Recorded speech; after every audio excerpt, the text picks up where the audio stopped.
Good evening, ladies and gentlemen. My name is Raj Dixit, and I am the Vice President of the Sacramento Valley Astronomical Society. Thank you for your presence here this evening. Very happy you could join us, whether you are a SVAS member, a meetup member, or just a friend or a guest who's curious about the universe.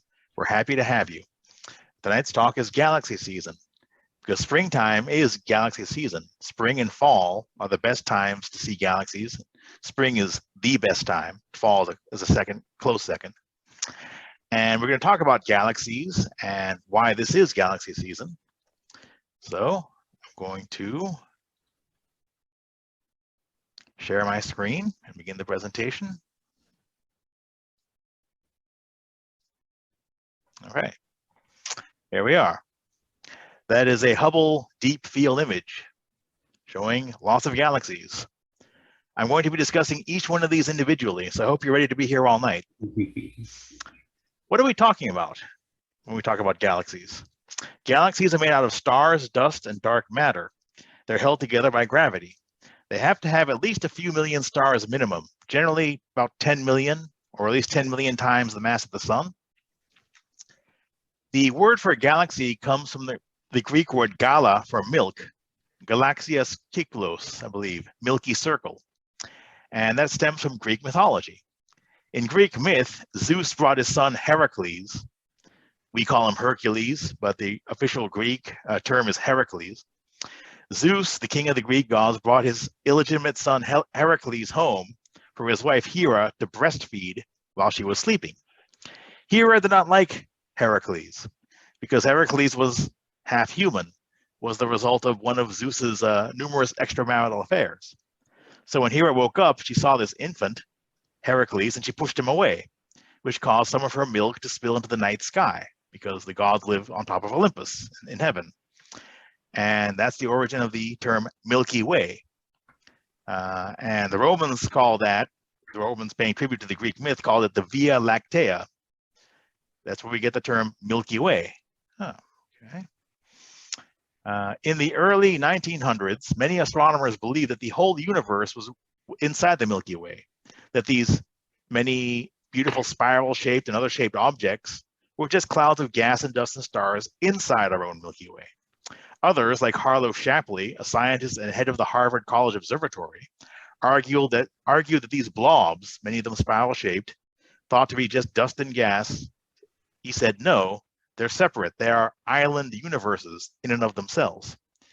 It wasn't until 1924 when Edwin Hubble identified several special pulsing stars called Cepheid variables, and he realized those type of stars, due to their fluctuations in brightness, they can be used as yardsticks to measure distances.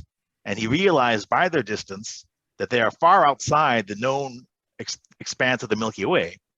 And therefore, these other objects were completely unique collection of stars. They were well beyond our home galaxy of the Milky Way. And as a matter of note, I understand that people might be posting in the chat room right now. Since I'm screen sharing, I cannot see anything you're chatting. Now, if you're chatting with each other or posting questions to other board members, that's fine. I cannot respond to any chats as long as I'm presenting. Next image. Well, you are here, specifically right about here. This is our own home galaxy, the Milky Way. It's a barred spiral, so-called because of the bar that extends across the central core. It has anywhere between 100 to 400 billion stars. More recent estimates place it at between 200 to 400 billion stars. It is between 100 and 200,000 light years across. Okay. It's about 1,000 light years thick on average, 2,000 light years thick at its thickest part. Very recently, recent calculations put it at about 129,000 light years across and weighing 1.5 trillion times as much as the sun. The uncertainty comes from the mystery of dark matter and whether the materials orbiting between the Milky Way and the Magellanic Clouds, which are two dwarf galaxies that orbit the Milky Way, are those properly considered part of the Milky Way or not? And that affects the calculations and has led to some controversy. Now the sun here, we're between 25 to 28,000 light years away from the center of the Milky Way. As a reminder, a light year is 6 trillion miles. The distance light travels in 1 year, moving at 186,000 miles per second, or 676 million miles per hour. It takes 240 million years for the sun to orbit the center of the Milky Way, and the Milky Way as a whole rotates every 220 to 360 million years. The calculations are still not certain. The central bar rotates in about 100 to 120 million years. Here's a crude map that gives you a rough idea of the Milky Way from the outside. That's the core. The spiral arms are in the whole disk. We are here. The Milky Way's halo consists of gas and dark matter. These red dots are what is called globular clusters. They're globs of very old stars. And usually these blobs are anywhere from 100 to 300,000 older stars, and they're 20 to 25,000 or more light years away. Every large galaxy, and the Milky Way is certainly not the biggest galaxy, but it's above average in size. Every large galaxy, and the Milky Way is pretty large, has a halo of these globular clusters orbiting it. Now here's the Milky Way as we see it from Earth. How do we know its shape if we're inside of it? This photo was taken from Grand Tetons National Park in Wyoming. So how do we know the shape of the Milky Way? Well, we have some clues. When you look toward the galactic center with your eye in summertime, because summertime is when the Earth is aligned so as it's facing the center of the Milky Way, you see a long, thin strip. And that suggests a disk being seen edge on, not an ellipsoid or a football shape. We also detect the bulge at the center. Even here, you can see that as you get further south toward the center, you see this gets thicker and brighter. And since we see spiral galaxies, when we look at them, we see this pattern. We see bright stars and dust and gases in their arms, and those spirals are disks with central bulges. That's a bit of a tip-off. When we measure the velocity of stars and gas inside our own galaxy, we see an overall rotational motion. And it's too systematic and too universal to be random. That's another characteristic of a spiral galaxy, the rotation.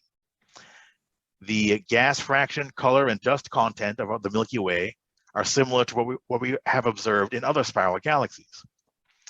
And as far as the bar, the observed light distribution, as observed by satellites in infrared and visible light, shows an asymmetry in brightness.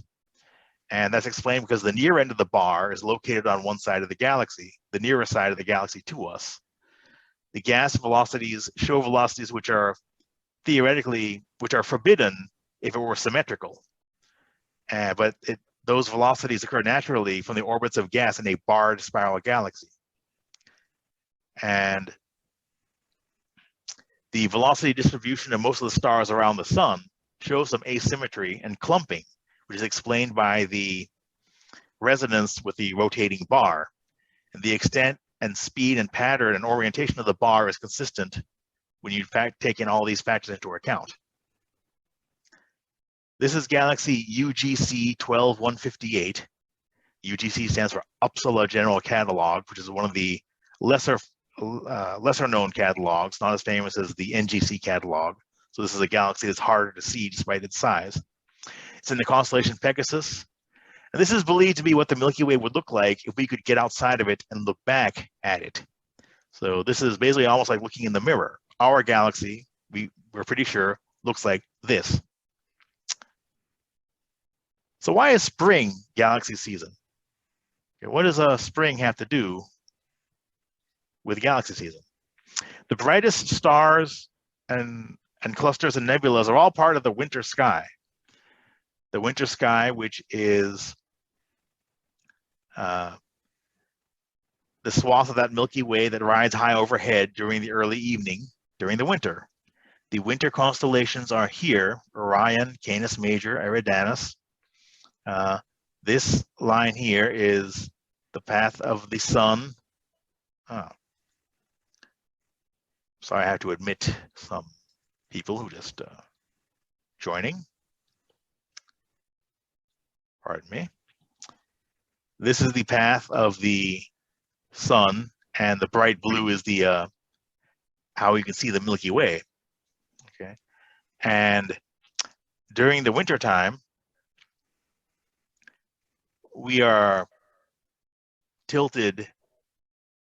The night side of Earth is pointing toward the Milky Way in the depth of winter, and even more so in the summer. That's why in the summer you have the best view of the Milky Way. You see it in Sagittarius and Scorpius. That's looking directly toward the center. You see huge concentrations of star clusters, gas, nebula. That's within gaseous nebulas. Those are within the Milky Way. And during the wintertime, you see open clusters like the Pleiades, the Orion Nebula. That's because the Earth in summer and winter is oriented toward the line of sight of the Milky Way itself. During the spring, however, here, these three spring constellations, Virgo, Canis Venatici, Corvus, Crater, Coma Berenices, even Ursa Major, Leo, okay? Earth is not pointing toward the Milky Way. Earth is aligned in such a fashion that the night side of Earth is pointing out away from the Milky Way and toward the void, extragalactic space. And those great reaches of empty space, there are no clusters or nebulas out there. We see only other galaxies for the most part, other island universes. It's not as if there are no galaxies in the sky in winter or summer, but the Milky Way is blocking our view of them. Okay. So in the spring, especially, fall is very good for galaxies too, but spring is best. We see Virgo, Canis Venatici, meaning the hunting dogs, Leo, Coma Berenices, which is Berenice's hare, Ursa Major, the Great Bear, all of them chock full of galaxies. In the fall, you see lots of galaxies in Perseus, Pisces, Pegasus, Aquarius, Cetus, but spring is prime time for galaxies. So, come on now. Whoa. Yes, the universe flashed before your eyes, ladies and gentlemen. Yes, my PowerPoint is acting up. All right. So, the types of galaxies. This is a quick rundown of galaxy types. Barred spirals, like our own Milky Way. Oh, that's a much bigger bar than we have. Irregular ones, spiral ones. Peculiar, elliptical, and lenticular. And we'll consider each one more in detail. Spirals. Spirals are either barred or unbarred, and they vary by the tightness of the spiral arms. So these up here, SA, these don't have a bar, and they're classified according to the tightness, how tightly wound are the arms around it. SBs, when you have the capital B, those are barred spirals. And SDs down here, these down here are more distinctive for the having smaller cores and sometimes having less definition to their structure. It's a very complicated system of morphology. So we'll get into some examples.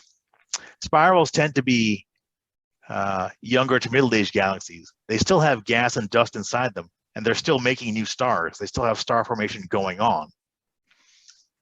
So let's see some examples. This is what's called a grand design spiral galaxy. This is probably what the average human being thinks of when they hear the word galaxy. They're probably picturing something akin to this. This is galaxy M101.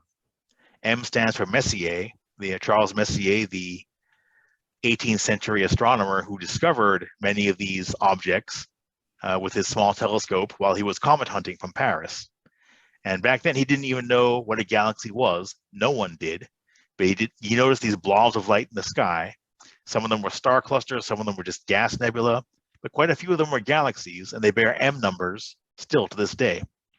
This is Messier 101, or M101 in Ursa Major, the big dog. Grand design spirals like this have prominent, well-defined spiral arms, and only 10% of spirals would qualify as a grand design. This is Messier 81, also an Ursa Major, and also a grand design galaxy. It is a little bit more tightly wound than M101. M101 is called SAB, whereas this is called SAA because it's more tightly wound. And now a bit of a diversion.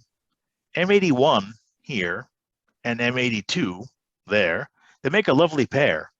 And if you have a decent dark sky, I mean, even from just outside my neighborhood, you can spot them both in binoculars. They're about 12 million miles away. I'm sorry, 12 million light years away. Boy, if they were 12 million miles away, we'd be inside them.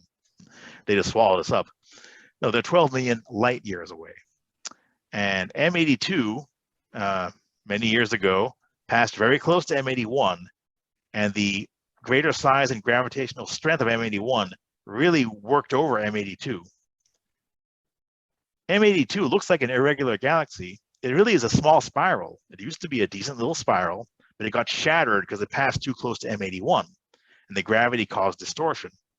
And those gravitational forces gave rise to incredible star formation. The core center region of M82 is 100 times brighter than the entire Milky Way galaxy. And star formation just in the center of M82 is happening 10 times faster than it is in the entire Milky Way, because the gravitational shock of passing close to the much bigger M81 caused gas and dust to rub against each other and collide and go haywire, and stars are forming out of control. So now back to the classification scheme. These are called flocculent spirals, fluffy spirals. Flocculent is a fancy way of saying fluffy. About 30% of spiral galaxies are flocculents. They're patchy and they have discontinuous spiral arms. This is Messiers 63, commonly known as the Sunflower Galaxy, in the constellation Canis Venatici, I believe it is, the hunting dogs, a springtime constellation. Barred spirals. This is a big barred spiral, NGC 1300, in Eridanus. Somewhat unusual as it's a winter galaxy. It's harder to see galaxies in winter because we're tilted toward the Milky Way, but you can see some, and this is one of them. Between 1/3 and 2/3 of spiral galaxies are barred, including our own Milky Way. That's spiral galaxies. The next major type is elliptical galaxies, which are spherical to football shaped. These are older galaxies. Star formation is basically ground to a halt in ellipticals. Their gas and dust is nearly depleted. So these are the top row, normal ellipticals, no real structure or detail, and the classification goes on with 0 being almost a sphere, E5 being very drawn out and very elliptical. These plus ones are at the bottom row are called late ellipticals. They have faint extended envelopes of clusters and sometimes even smaller ellipticals that have been pulled into their wells. They're also transitioning toward full-on lenticular flat galaxies. So, and these bottom row galaxies are even tend to be older than the top row types. The biggest and oldest galaxies that we know of, they're all ellipticals. This is galaxy IC 1101. IC stands for Index Catalog. A quick diversion on where do they get these crazy numbering systems and these names. You already know what M numbers stand for because of Charles Messier. Also in the late 1700s to the early to mid 1800s, the brother and sister team of William and Caroline Herschel compiled a list of about 2,500 objects using the biggest and best telescope in the world at that time. William's son John continued his father's work and ended up with increased the catalog to about 5,000 objects, many of which were star clusters or gaseous nebulae, but most of which were galaxies. And by the late 1800s, so many astronomers had published rival catalogs claiming they'd found objects, and people were just rediscovering things that the Herschels had already found. So the British Astronomical Society decided to put an end to the madness. They compiled a master catalog called the New General Catalog of Nebulas and Star Clusters, NGC. That's why you see and hear about so many galaxies called NGCX or NGCY. It stands for New General Catalog. Shortly after the NGC came out, there came a follow-up index catalog of many of which contained more obscure and dimmer objects that were missed while making the original NGC. So this is IC, index catalog number 1101. And this is the living embodiment of the saying, go big or go home. Because this is the biggest galaxy we know of. It's 6 million light years across, and it weighs 100 trillion times as much as the sun. It's a type E0, and it's in the constellation Virgo. So that pretty much after that is almost how many more ellipticals do you want to talk about? that is the be-all and all of ellipticals.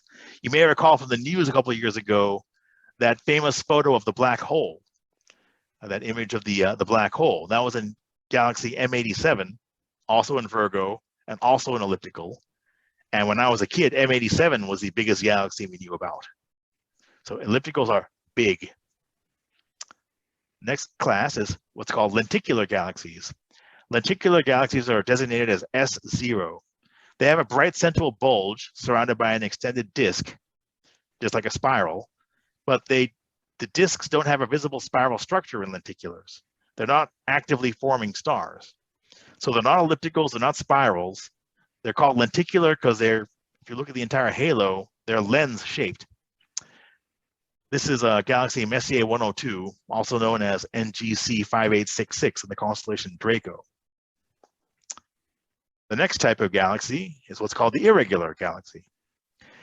Irregular galaxies don't have sufficient structure to form into either spirals or ellipticals. They can't take shape because they're not big enough, don't have enough mass, and therefore gravitational power to pull themselves into a coherent shape. About a quarter of all galaxies are irregular.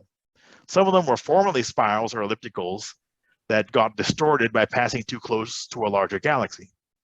This is NGC 1427A in Eridanus, again, another winter galaxy. The next type is the peculiar galaxy. A peculiar galaxy is a galaxy of unusual size, shape, or composition. Between 5 and 10% of all known galaxies are categorized as peculiar. Astronomers have identified two types of peculiar galaxies, interacting and active galactic nucleus. This is Centaurus A, so known because it's in the constellation Centaurus, the Centaur, and the A comes from the catalog of radio sources. When you hear an object called constellation name and A, it means it's the brightest radio source in that constellation. Centaurus A is the brightest source of radio waves in the constellation Centaurus. Its NGC number is 5128. It's a southern object. It's hard to see. You can see it from Blue Canyon, but it's very low to the horizon. It really would help to go further south, but you can see it. I've done it several times. We all members from HGO who are serious observers have been able to see it from HGO. It's believed to be the result of a collision between a spiral and an elliptical. And you can see an elliptical core. You see the dust lane is the remnant of a shattered spiral arm, and streamers of gas, dust, and stars of the aftermath of the collision. It also does have an active galactic nucleus, a compact region at the center that has a much higher than normal luminosity. Not just in visible light, but over a wider portion of the electromagnetic spectrum. The luminosity is not all produced by stars. That's what that indicates when you see such brightness across all ranges of the spectrum, X-rays, ultraviolet, infrared. It's not all being produced by stars, and it's believed that active galactic nuclei basically emanate from supermassive black holes. And this excessive type of non-stellar emission has been observed. You see it in radio, in microwave, and infrared, ultraviolet, gamma ray, X-ray. It's beyond visible light. The Atlas of Peculiar Galaxies was a catalog of peculiar galaxies produced by Halton Arp in 1966. There are a total of 338 galaxies in the Atlas. These galaxies were known in advance. Arp was merely looking for galaxies that were peculiar or unusual. And he published his atlas in 1966 with the help of the California Institute of Technology. The goal of the catalog was to present photographs of examples of the different kinds of peculiar structures found among galaxies. And this 5128 Centaurus A is also known as ARP 153. This lovely pair is NGC 5426 and 5427 in the constellation Virgo. It's not certain whether they're going to eventually crash into each other or not, but it appears that they will continue interacting for many millions of years to come, creating new stars as a result of the mutual gravitational attraction between the two. You can see already there are bridges of stars connecting the two as stars and material are drawn between the two. These two are about 130 million light years away, and they're known also as ARP 271. So each galaxy has its own number, but collectively they can be also called as ARP 271. The total distance across is 130,000 light years. These are smaller galaxies.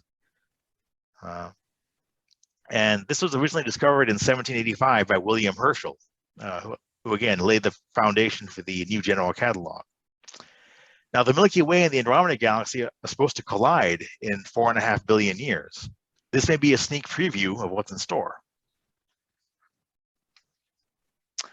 Now, a galaxy with an active galactic nucleus is called, this is a real shocker, an active galaxy. The radiation from an active galactic nucleus is believed to be the result of the accretion of matter by a supermassive black hole at the center of the galaxy. Now, the Milky Way, like every big galaxy with a bulge, does have a supermassive black hole at its center, but the Milky Way is not an active galactic nucleus galaxy. It's not emitting the abnormal amounts of radiation that an active galactic nucleus or AGN galaxy would.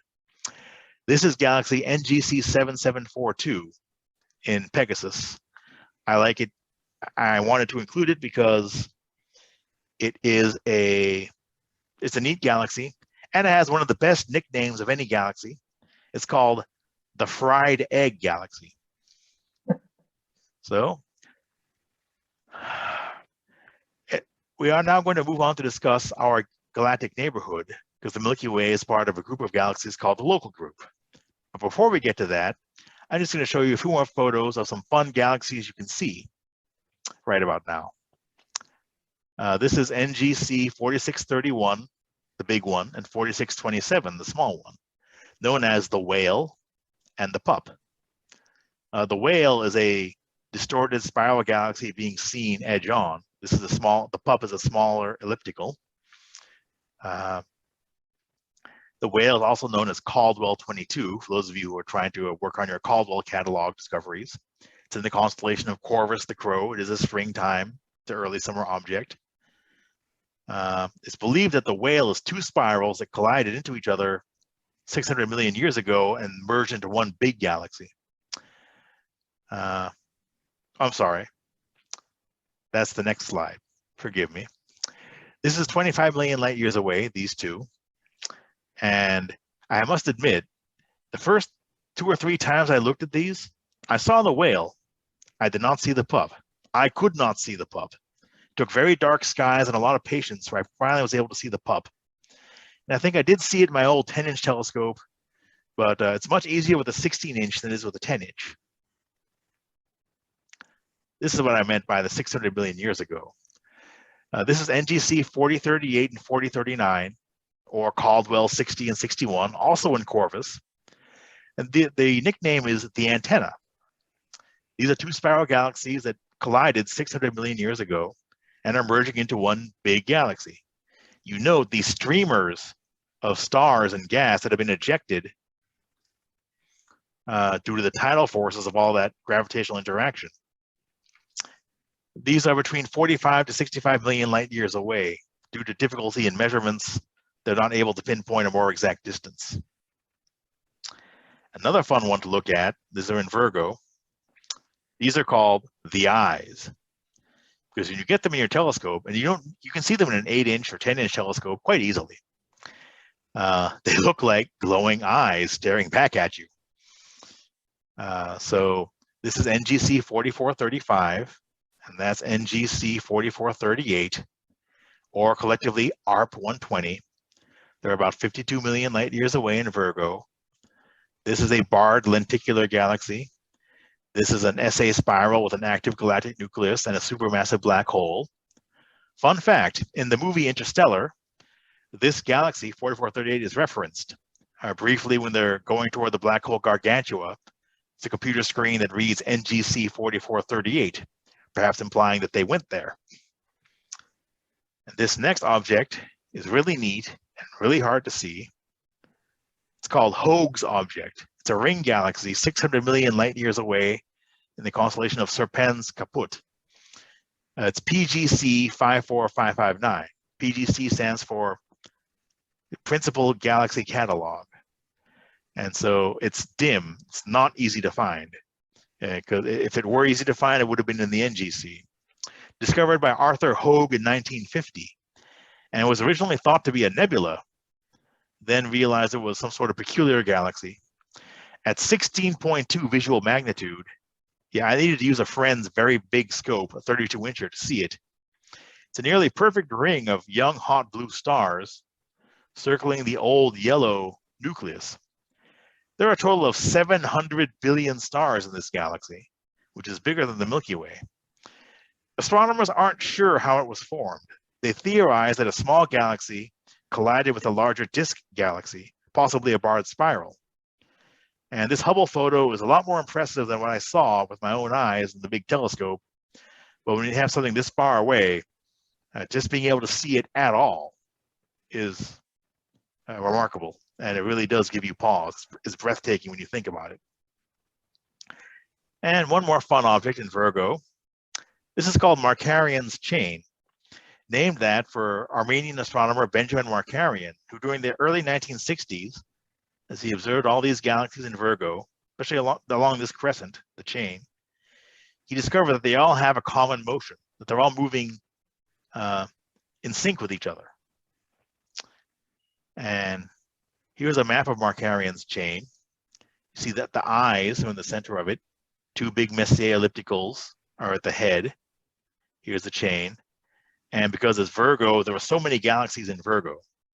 You see quite a few more. And there's M87, which, like I said, when I was a kid, I learned that that was the biggest galaxy we knew of. It's a huge elliptical.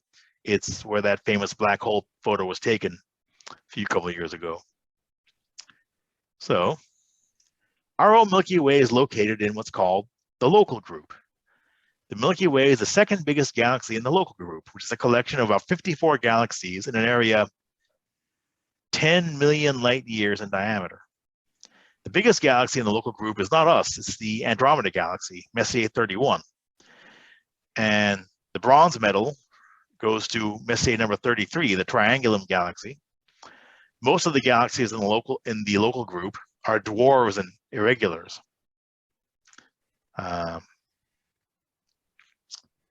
This map gives you something of a better idea. There's our own Milky Way. Milky Way has quite a few small dwarfs surrounding it, orbiting it. The two most famous are the Magellanic Clouds, which you can only see from the southern hemisphere. There's M31 Andromeda. It also has quite a few small dwarf galaxies that orbit it. Triangulum is not that far away. But we and Andromeda are getting closer by the second, and we are going to merge into one giant galaxy billions of years from now. I've already booked a front row seat. Get your popcorn ready. That is the Andromeda Galaxy, Messier number 31. And it's surrounded by numerous dwarf galaxies that orbit it. And just as the Milky Way is. And just like the Milky Way, though, the two biggest dwarfs that orbit it are visible. M32, right above the spiral, and NGC 205, or also known as Messier 110. So this almost parallels the Milky Way with the big main galaxy and two dwarfs circling it relatively close by. And the Andromeda Galaxy has a big point in galactic history because it's how Edwin Hubble proved that it was far beyond the Milky Way. This is a glass plate of photos taken with the 100-inch telescope in Los Angeles, back when Los Angeles wasn't light polluted to death. This is the 1920s, the Mount Wilson telescope. At that time, the biggest telescope on Earth with a 100-inch mirror. This is a glass plate of the Cepheid variable stars flagged there, that he was able to use their brightness, calculate how far away they were, and prove that Andromeda is an island universe far, far beyond, at more than 2 million light years away. It's far beyond the 100,000 light year diameter of the Milky Way. And there is one of Hubble's photos that he took using the 100-inch telescope. The first telescope ever to be able to break up the cloud that was Andromeda into individual stars. The first one ever to resolve it. Oh. Okay. This is the first photo to resolve individual stars and flagging a Cepheid variable to calculate the distance.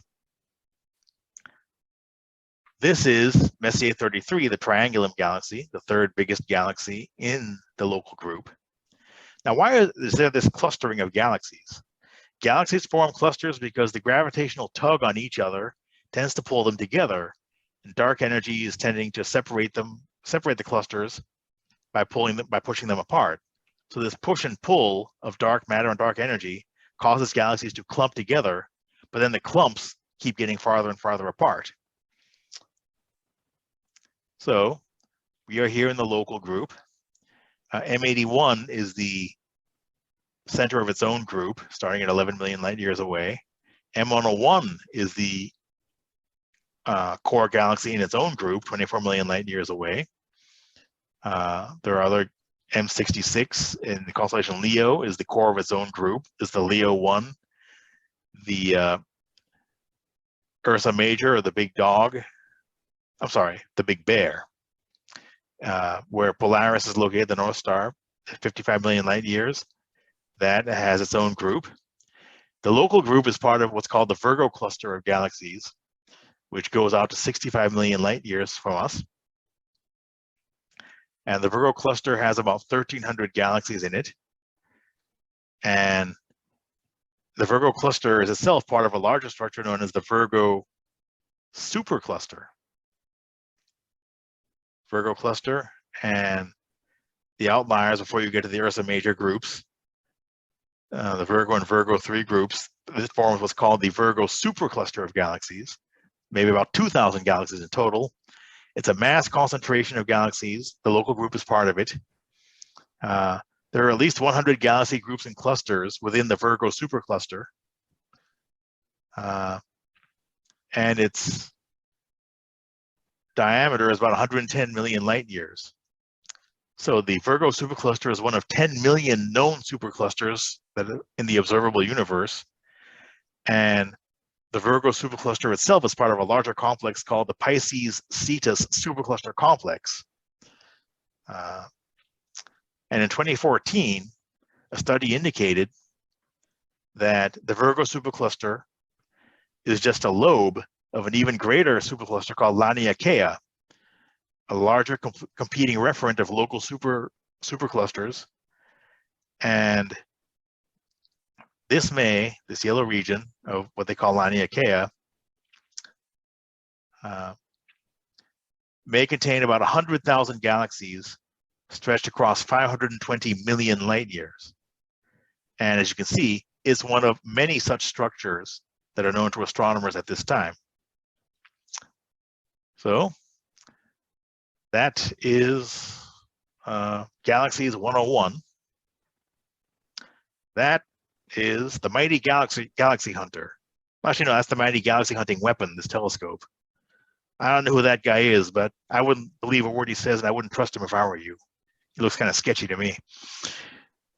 So, but with a telescope like this, a 10-inch Dobsonian, you can see M31, 32, 33, all the Messier objects, many more. If you have dark, clear skies, you could stay busy for years. I saw hundreds of galaxies with this. I've seen about 800 total. Because after this, I upgraded to a 16-inch Dobsonian. Again, look at that beautiful machine. Isn't that amazing? I don't know who this photo bomber is, but just look at that beautiful instrument. It's just breathtaking. I expect to see a whole lot more with this than I already have. So I've seen about 800 galaxies in total. And it's estimated there are 1 trillion galaxies in the universe.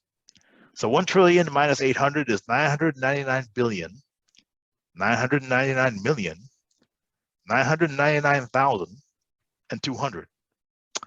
So by the time I give this talk again next year, I should be done. Now, what's the farthest thing I've ever seen, you might be wondering? It would be this. This is Quasar, or quasi-stellar object, 3C273, almost 3 billion light years away from us. That's the farthest thing I've ever seen. It was the first quasar ever identified. Quasar means quasi-stellar object, because even though they are very distant, huge, old, active galaxies, they often appear to be just points of light because they're so far away. As you can see, it looks like a star. This thing, which is in Virgo, is 4 trillion times brighter than the sun at visible wavelengths. And it has a supermassive black hole at the center, estimated to weigh 886 million times more than the sun. It's the center of a giant elliptical galaxy. And when Hubble zooms in on it, it doesn't even get real any detail. It just sees the bright light. So if Hubble can only see that, you can imagine quite a challenge in a visual scope. Although it's not because it's dim, it's a 12.9 magnitude, and I've seen things a lot dimmer. The problem is you could be looking straight at it and you're thinking, am I seeing it or am I just seeing a background star? Because there are so many stars around it. The key is to look for the big triangle, then look for the small triangle, little dipper shape. That's how you know you spotted it. So, and right now I have that 16. My dream is to one day upgrade to this. That is a 20-inch f3 Dobsonian by Renegade Telescopes. Not only would it be bigger than my telescope, I wouldn't need to use a step stool or small foot ladder to look through it the way I have to do with my 16 when it's pointing up high. Because my 16-incher is an f4.4, which makes it 6'1" at its highest, and I'm only 5'6", 5'7" on a good day, so I need a footstool or some sort of assistance to look through it. So one of these days. Now, you might be wondering, Raj, what's your favorite galaxy? Yeah, I always used to say Andromeda, M31, and I still love Andromeda. It's a sentimental favorite. But I think now my favorite galaxy is this lovely object in Canes Venatici, Messiers 51, known as the Whirlpool Galaxy. It's a grand design spiral. There's its companion, NGC 5195. They're 25 million light years away from us. This was the first galaxy to officially be recognized as a spiral, although in the 1800s, when the telescopes got big enough to clearly see the spiral shape, they called it the spiral nebula. They didn't really know what galaxies were back then. It's only about 43% as big as the Milky Way. And the reason why its shape is so perfect, it's believed that when this smaller galaxy passed through it eons ago, that gravitational force basically helped pull it into a perfect spiral shape and helped it maintain that shape. And the most beautiful thing is, in a 16-inch telescope from a very dark sky out of Black Butte, I was able to actually see the blue tint. Very faint, but it was definitely there, which is a far cry from most galaxies, which are just gray blobs. Because in the old 10-inch at low mag, this is a bright galaxy. You can see it in binoculars from Corona Ranch or a decent dark sky. But when you do, at low mag, yeah, you don't see that great, beautiful Hubble image. You see something like this, blob. That's why Messier himself called it M51. He thought it was one big weird object. Although he called it part 51A and 51B, he just thought it was one large misshapen object. But in even a 10-inch telescope or an 8-inch, if you have a good dark sky and you bump up the mag to 125, 150, you can see, definitely, you can see these spiral arms. You can see the shape. So, ladies and gentlemen, I hope you enjoy this presentation, this look into the cosmos. That is the end of the show.